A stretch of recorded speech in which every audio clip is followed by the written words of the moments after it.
आज आम जाना शीत दिन में पिजुली खावा द्वारा आमको कौन फायदा मिले। व्यस्तबहुल जीवन में निजक फिट रखा कौन चैलेंज ठारू कम नुहे। साधारणतः शीत दिन में समस्या बढ़ी जाए। शीत दिन में शरीर रोग प्रतिरोधक शक्ति दुर्बल हो जाए, जो भाइराल संक्रमण जनित रोग होबार आशंका बढ़ी जाए। ठंडा पागरे निजक फिट रखापी इंस्टेंट एनर्जी पाइबापी आपण पिजुली खाई पारिबे, कारण एथिरे प्रचुर परिमाण रे कार्बोहाइड्रेट और सुगार थाए। यह आम स्वास्थ्य पाई बेसी लाभवान होता है। छोट पिलाठू आरंभ करी वयस्क व्यक्ति पर्यंत समस्ते पिजुली खाई पारिबे। ठंडा पागरे बा शीत दिन में ठंडा काश एवं ज्वर हेबा साधारणतः कथा।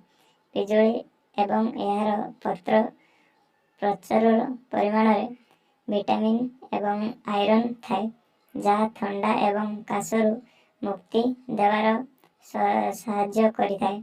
एथिरू मिलुथिबा विटामिन सी मध्य दृष्टि शक्ति वृद्धि करे।